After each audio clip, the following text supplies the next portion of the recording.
فلی فلی فلی، یہ بزرگوار ٹھیک ہو گئے، دیکھ رہے ہو انہیں دوبارہ زندگی مل گئی۔ تم ٹھیک ہو گئے؟ دیکھ رہے ہو کہ ٹھیک ہوں۔ تم نے اسے صحیح کیا ہے نا؟ میں؟ اسی طرح جیسے قدمیر کو شفا دی تھی۔ خدا شفا دیتا ہے، میں نے تو صرف دعا کی تھی۔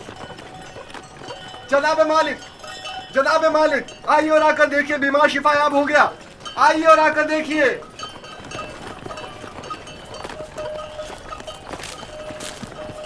تم بیمار کے ساتھ رہنے پر اس قدر بضد کیوں تھے؟ میں بھی آپ کی طرح رہنما ہوں، جو کارواں کے تمام افراد کو صحیح و سلامت منزل مقصود پر پہنچائے۔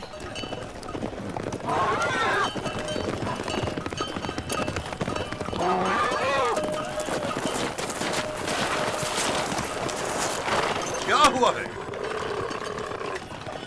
تم ٹھیک ہو گئے؟ یوسف نے کہا تخت سے نیچے اتر آئیے اور پیدل چلیے، اور میں نے بھی ویسا ہی کیا۔ اب میں ٹھیک ہوں۔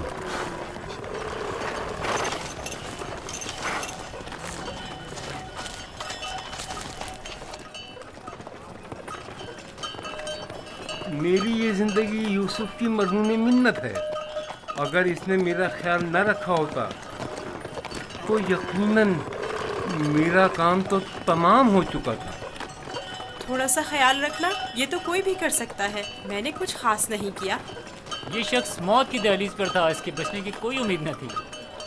مجھے نہیں پتا تمہارا خدا کیسا خدا ہے، لیکن بس اتنا جانتا ہوں بہت قدرت مند ہے اور تمہیں بھی بہت پسند کرتا ہے۔ چلے روانہ ہو۔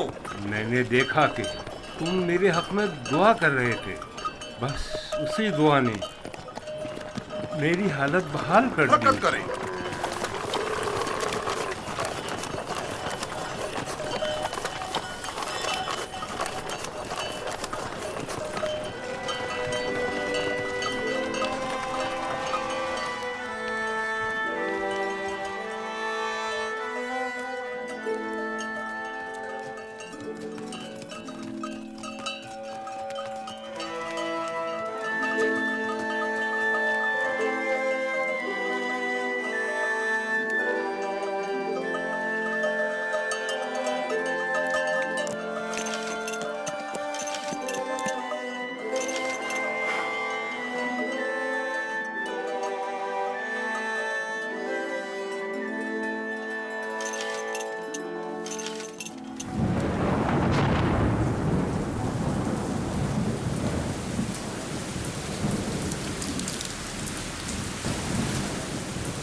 یہ بارش یوسف کے وجود بابرکت کی وجہ سے برسی ہے۔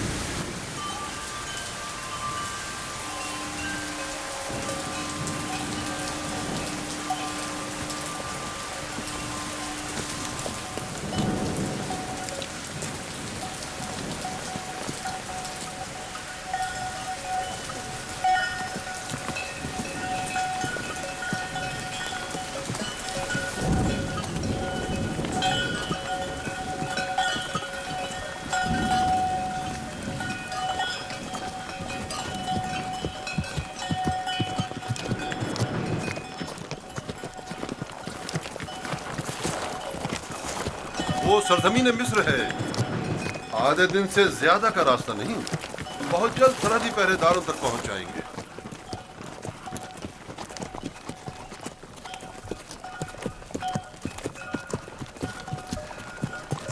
مگر مجھے یہاں تک تو کوئی پہرے دار دکھائی نہیں دیا۔ شام، کنعان و حجاز اور دیگر علاقوں میں طوائف الملوک کی رائج ہے، اور کوئی بھی مشخص حدود یا سرحدیں نہیں رکھتے ہیں، لیکن سرزمین مصر ایک متمدن خطہ ہے۔ یہاں ترقی یافتہ جدید نظم و ضبط کے تحت قوانین کی پاسداری، حکومت کی تعینات کردہ سپاہ نظر آئے گی۔ فرعونہ مصر کا شمار دنیا کے طاقتور ترین حاکموں میں ہوتا ہے۔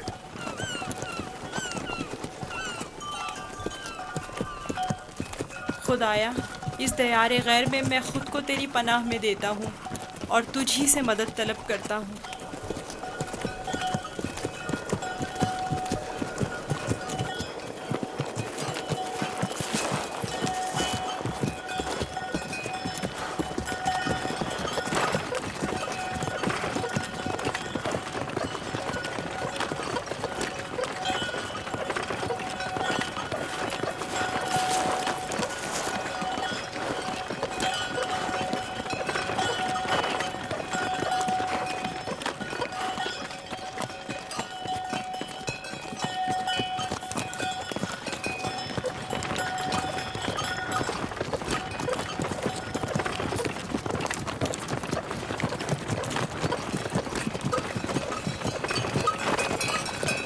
ये रही मिस्र की सरहद।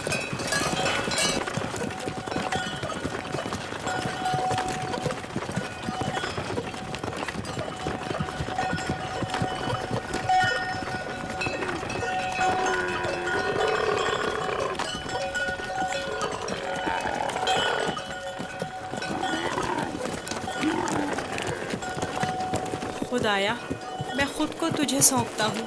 इस अजीब व गरीब सरजमीन पर मेरा तेरे सिवा कोई नहीं है।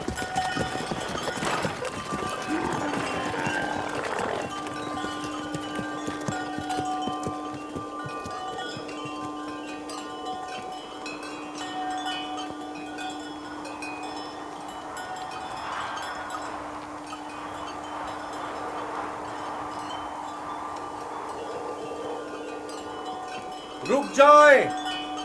आप लोग कौन हैं और कहां से आ रहे हैं? बाबल से मालिक इब्न ज़ार हूँ।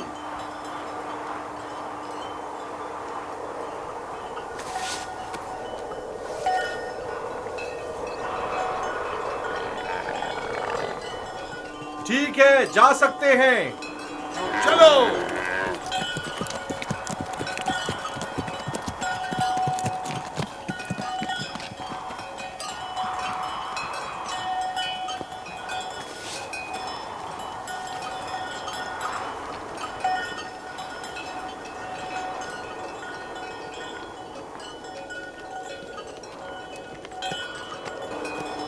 क्या ये लोग आपको जानते हैं? हाँ, बिल्कुल जानते हैं। हमने सालों तिजारत के गर्ज से मिस्र का सफ़र किया है। मिस्र काफ़ी कदीम और मुतमद्दन सरजमीन है। शाम और कनान में बहुत ज़्यादा फ़र्क है। अजीब से कपड़े पहने हुए थे। हाँ, ये सरबंद पहनकर उनके चेहरे दार सांप की तरह नजर आते हैं। ये खित्ता सरजमीन सांप के नाम से मारूफ है। अहले मिस्र मोतक़िद हैं कि एक बहुत बड़ा अजदहा सरजमीन मिस्र का मुहाफिज है।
हमारे पास भी भेड़ बकरियां हैं, लेकिन इतनी नहीं। ये लोग तो बहुत अमीर हैं।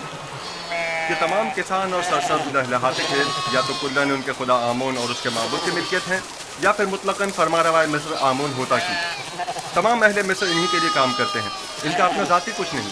यानी मिस्र के खुदा गाय और भेड़ें भी रखते हैं? हाँ, इनके नज़दीक ये तमाम चीज़ें खुदा के लिए हैं। खुदा ने तमाम चीज़ों को खल्क किया है, लेकिन अपने लिए नहीं।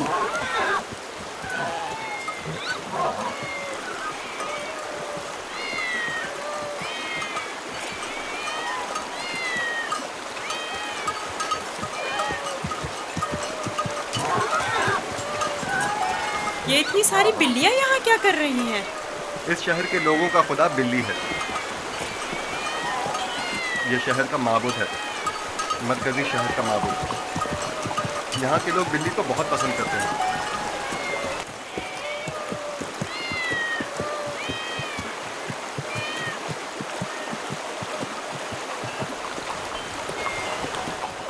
मुझे ऐसे क्यों देख रहे हो? मैं तो बिल्ली परस्त नहीं हूँ। अब सबके खुदा तो तुम्हारे खुदा की तरह बेऐब और बेनज़ीर नहीं होते हैं ना?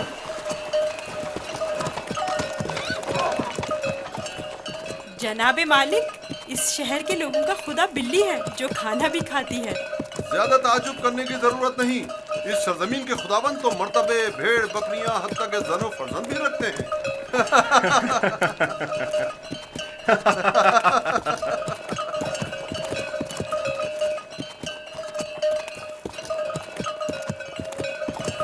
तो गोया मिस्र में यकता परस्ती नहीं है? बिल्कुल नहीं, बल्कि यकता परस्ती जुर्म है। और तुम भी यकता परस्ती के मुतालिक कभी कोई बात ना करना और ना ही इनके खुदाओं की अहानत करना। लोग बर्दाश्त नहीं करेंगे।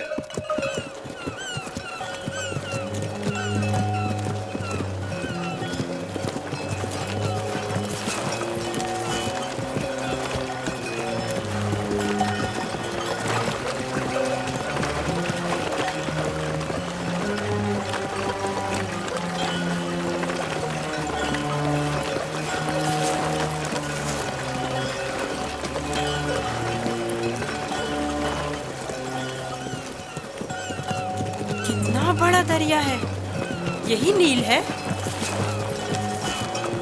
ये तो नील का बच्चा है, यानी नील की एक शाख। नील इससे कहीं बड़ी पुरशुको और मुकद्दस है।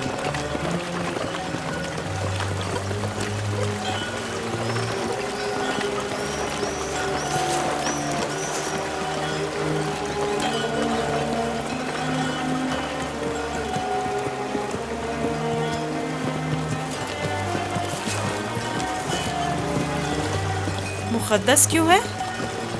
क्योंकि अहले मिस्र की तरक्की का तमाम दारोमदार इसी दरियाए नील पर है। अगर दरियाए नील ना होता तो मिस्र भी नहीं होता। नील का इब्तिदाई सिरा आज तक किसी ने नहीं देखा। कहते हैं कि सिर्फ खुदाओं की रसाई उस इब्तिदाई सिरे तक है। ये दरिया जुनूब से शुमाल की जानिब बहता है और बहराए रोम में जाकर गिरता है। हम इस वक्त शुमाल से जुनूब की तरफ कदीमी शहर तिब्स की जानिब जा रहे हैं। शहर तिब्स खुदाए आमून का शहर है।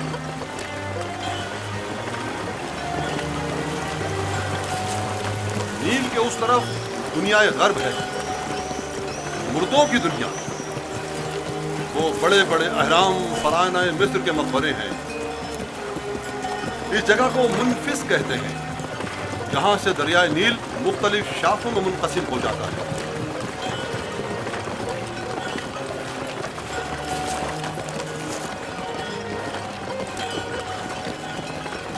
अगर यूसुफ को किसी सरवतमंद के हाथों फरोख्त किया जाए तो न सिर्फ यूसुफ को नेमत और खुदासाइश जिंदगी मिलेगी, बल्कि बेशुमार मालूमता हमारे भी हाथ आएगा। काश ऐसा मुमकिन होता कि यूसुफ को न बेचें। न बेचें तो क्या करें?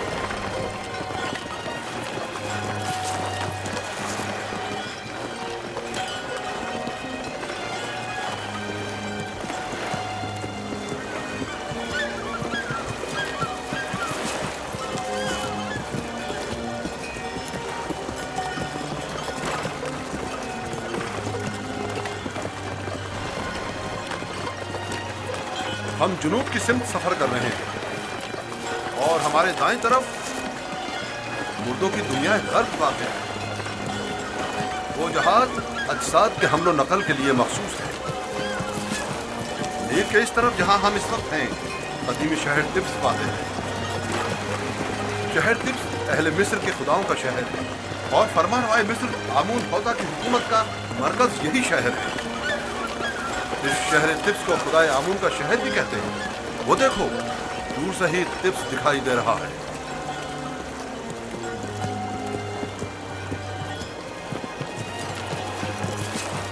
ये रहा तिब्स शहर, 100 दरवाजों वाला शहर। 100 दरवाजे? 10 दरवाजों से ज्यादा नहीं है, लेकिन जो मुसाफिर भी तिब्स शहर को देखते हैं वो अपने शहर वापस जाकर इसे 100 दरवाजों वाले शहर के नाम से याद करते हैं।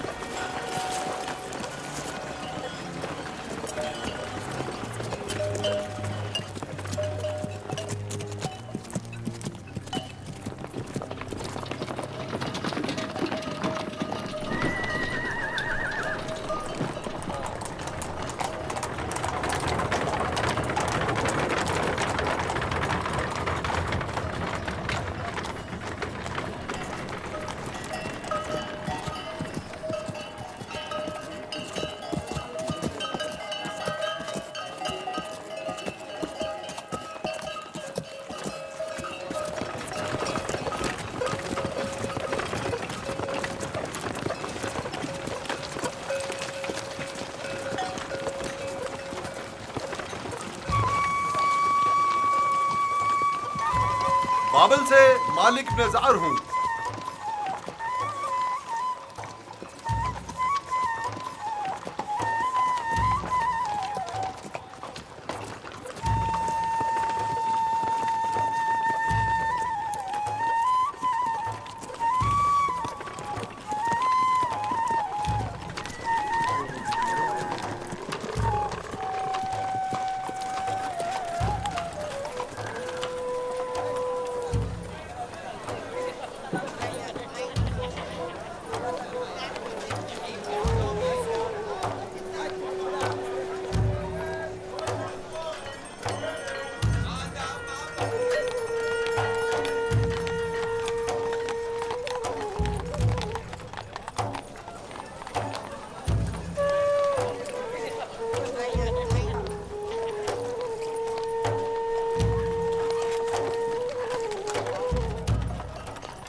کیا ہوا؟ سو کیوں نہیں رہے؟ ڈر ہے کہ بھاگ نہ جاؤں.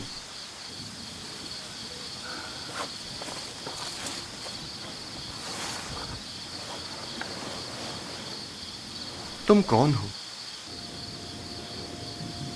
آخر تم کیا ہو؟ اس سوال کا جواب میں پہلے دے چکا ہوں. یوسف، تمہارے خدا کے مقابلے میں میرے خدا مجبور و لاچار ہیں. تم مجھے اپنے خدا کے بارے میں کچھ بتاؤ گے؟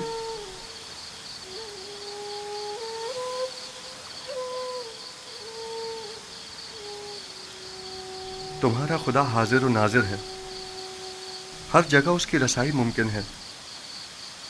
میں نے دیکھا ہے کہ تم آسانی سے اس کے ساتھ رابطہ برقرار کر لیتے ہو، وہ بھی تمہاری آواز کو سنتا ہے اور تمہاری دعا قبول کرتا ہے۔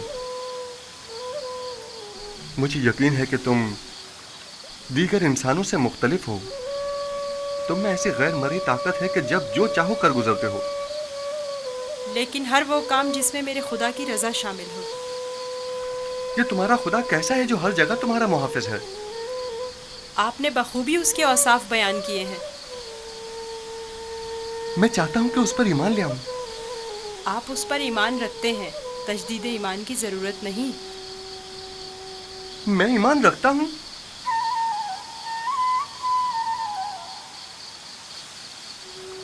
آپ نے میرے خدا کو حاضر و ناظر جانا، اسے ہر کام پر قادر سمجھا۔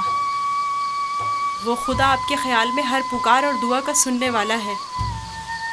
آپ نے اپنے خداؤں کو ضعیف و ناتواں کہا، یہی عین ایمان ہے۔ یعنی تو کیا میں اس وقت تمہاری طرح یکتا پرست ہوں؟ آپ تو اسی وقت یکتا پرست ہو گئے جب قطمیر کے ہاتھ کو شفا ملی۔ میں آپ کے کیے گئے سوالوں سے ہی سمجھ گیا تھا۔ آخر تم کون ہو؟ کیوں نہیں بتاتے؟ بظاہر ایک غلام لیکن در پردہ جیسے تم ہمارے آقا و مالک ہو۔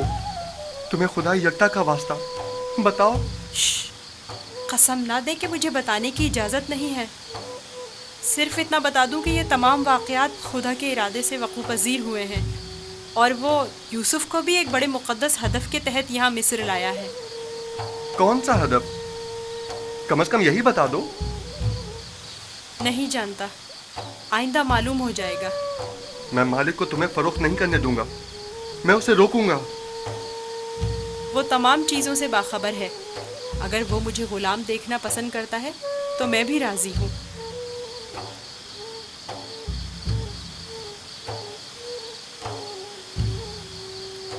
جائیں، جا کر سو جائیں اور میری غلامی کی فکر نہ کریں۔ اب بھی اپنے باپ کا نام بتانا نہیں چاہو گے؟ بتایا تو، میں فرزند چاہ ہوں۔ وہی کنواں جس سے تمہیں باہر نکالا تھا۔ ٹھیک ہے، مت بتاؤ، کبھی نہ کبھی تو پتہ چل ہی جائے گا۔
اے ہر عطا کرنے والے سے زیادہ عطا کرنے والے،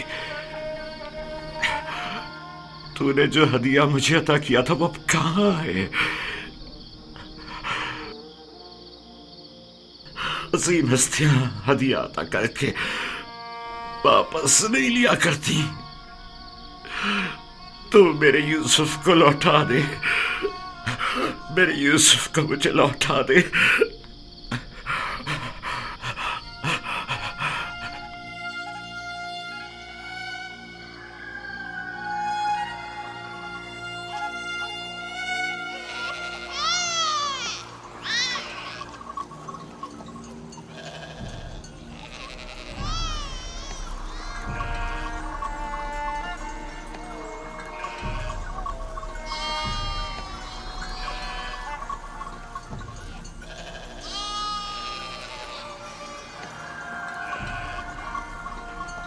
تم جہاں بھی ہو خدا تمہاری حفاظت کرے۔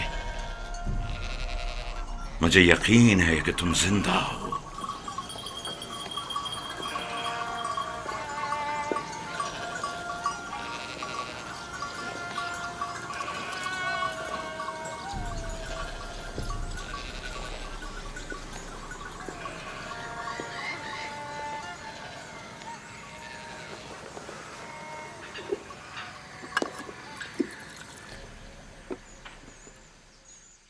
एक बार फिर अपने बेटों से पूछ लो कि यूसुफ के साथ उन्होंने क्या किया।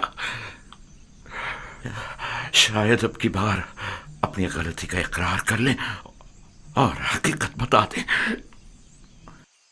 आपको इतना इत्मीनान कैसे है कि यूसुफ जिंदा है? 2 वजहों से। एक तो कुर्ता जो कि साबित सालिम है और भेड़िए ने उसे नहीं फाड़ा।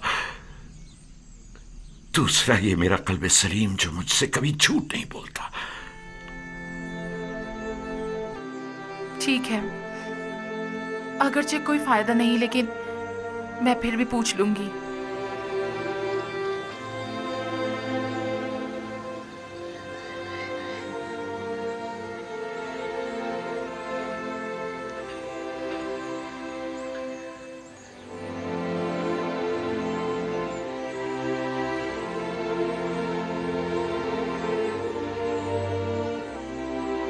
मैं चाहता हूं कि वो अपने गुनाह का एतराफ कर ले, तौबा कर ले।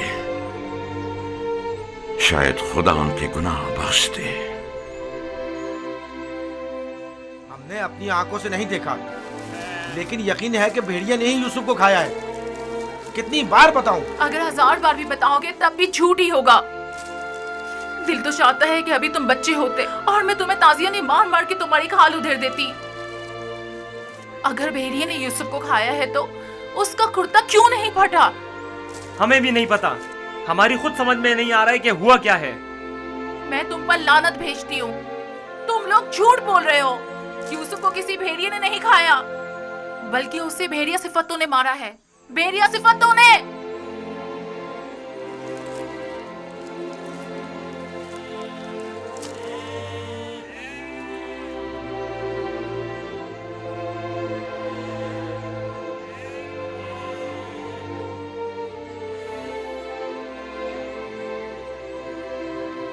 जानता हूं फिर यही कहा होगा कि यूसुफ को भेड़िया खा गया।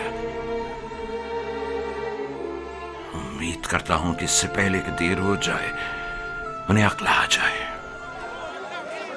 100 सिक्के, 400 सिक्के, 120 सिक्के, ये गुलाम आपका हुआ। 120 सिक्के में सौदा हो गया।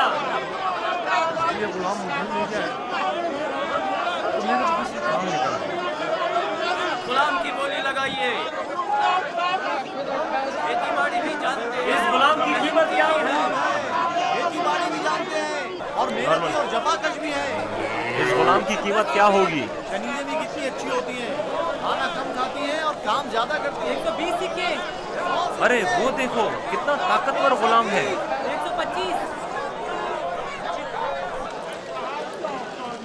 ये खेती बाड़ी। अरे वो देखो कितना ताकतवर गुलाम है। वाकई लगता है ताकत में इसका जवाब नहीं है। आइए आइए, अच्छे गुलाम आसानी से गोली लगाइए, कितना लगाइए, गोली लगाइए। आगे आगे लेंगे आप। और दिल खोल कर गोली लगाइए। बहुत ही मजबूत गुलाम है ये, आपके बहुत काम आएंगे। 600। आइए आगे लगाइए, आइए, कीमत लगाइए। दिल खोल कर गोली लगाइए। इतने अच्छे गुलाम फिर नहीं मिलेंगे। ये गुलाम देखिए, बच्चा है।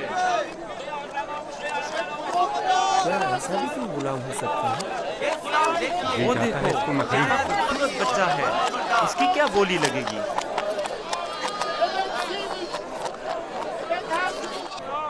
वो देखो मालिक, बच्चा कितना खूबसूरत है।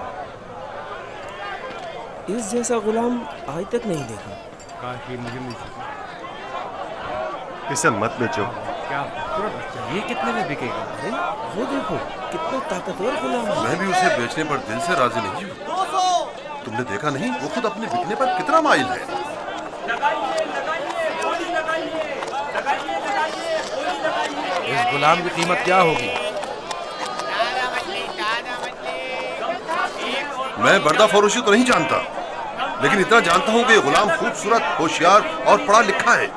दीगर मजीद खूबियां भी हैं इसमें जो इसकी कीमत बढ़ाती हैं। ये गुलाम मैं इसे कम कीमत में नहीं बेचूंगा। ये माबिद के लिए बेहतरीन खिदमतगार साबित हो सकता है और मुस्तकबिल में बतौर काहिन लोगों को माबद की तरफ माइल कर सकता है। कोशिश करो इसे हम खरीद लें। 50 सिक्कों से बोली शुरू कर दूं? 50 सिक्के कबूल है। इसकी कीमत इससे कहीं बढ़कर है आली जनाब। 150 सिक्के। नहीं, ये तो बहुत कम है। जाएगी वो खुश हो जाएगा। इससे ज्यादा कीमत कौन लगा रहा है?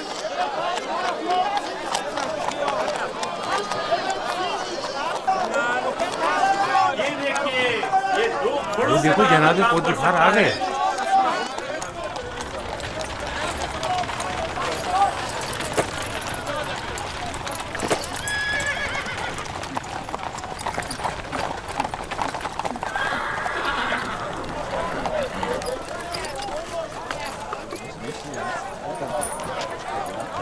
ऐसे गुलाम जो आपने कभी ख्वाबो ख्याल में भी ना सोचे होंगे।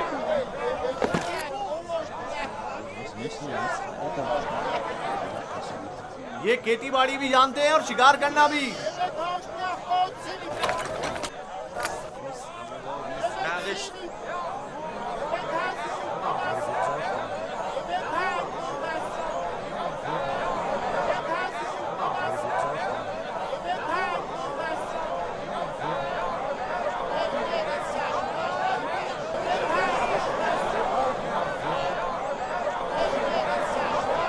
क्या गुलाम इतना खूबसूरत हो सकता है? हमने ऐसा गुलाम कभी नहीं देखा। कितने में बिकेगा? मैंने इससे खूबसूरत बच्चा नहीं देखा। ये बच्चा बहुत खूबसूरत है।